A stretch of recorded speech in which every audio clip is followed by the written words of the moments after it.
Hello সবাইকে, কেমন আছেন সবাই? আশা করি ভালো আছেন। আমিও ভীষণই ভালো আছি। আজকে একটা নতুন ভিডিও নিয়ে চলে এসেছি আপনাদের কাছে। তো এই যে দেখতে পাচ্ছেন জামরুল, এইগুলো আমাদের গাছের জামরুল।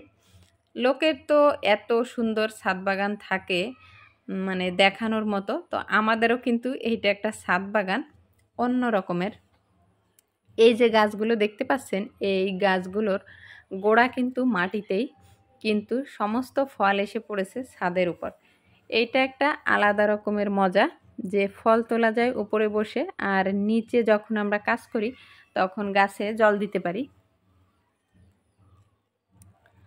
দেখতে পাচ্ছেন গাছে প্রচুর পরিমাণে জামরুল হয়েছে। এইখান থেকে কিন্তু 2-3 দিন খাওয়া হয়েছে। যেহেতু এখন বর্ষাকাল, তার জন্য জামরুলটা খাওয়া শুরু করে দিয়েছি, না হলে বৃষ্টির জল পড়ে কিছুদিন পরে ফলগুলো নষ্ট হয়ে যাবে। আর এই বৃষ্টির জল পেলে কিন্তু এই জামে পোকা ধরে, আর স্বাদ থাকে না, মিষ্টি ভাবটা চলে যায়। তার জন্য জামরুল খাওয়া শুরু হয়েছে। তো এই জামরুল গাছের ভিতর দিয়েই আম গাছ, এইখানে 4-5টা আম গাছ।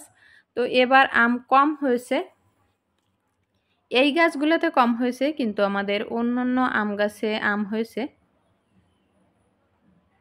তো এই পাশে 2টা জাম গাছ, একটা জাম গাছে এখনও ছোট ছোট, আর এই গাছটায় বড় হয়ে গিয়েছে।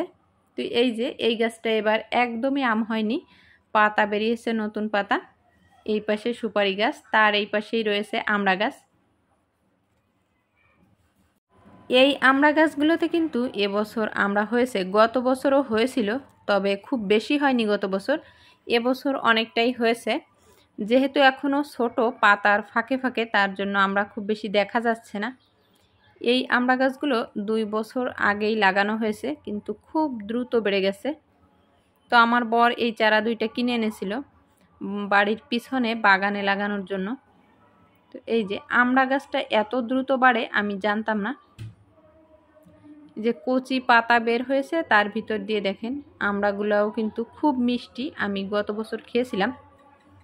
এর আগে আমাদের একটা আমড়া গাছ ছিল রাস্তার পাশে, প্রচুর আমড়া হতো, সেই গাছটা হঠাৎ করেই মারা গেছে।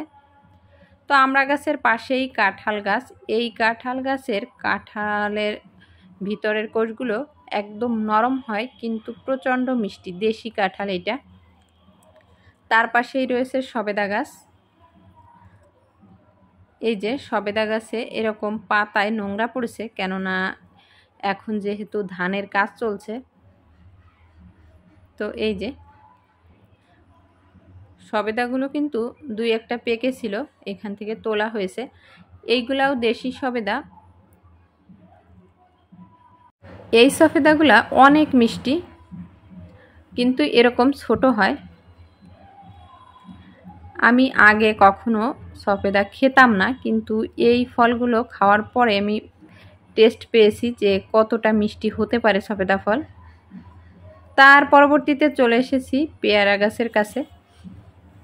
এই গাছটাই কিন্তু বড় পেয়ারা ছোট পেয়ারা 2 রকমেরই হয়। আমি জানি না এর কারণ কি, কোনো এক সিজনে ছোট হয়, কোনো এক সিজনে বড় হয়। সারা বছরই ফল থাকে এই গাছটায়।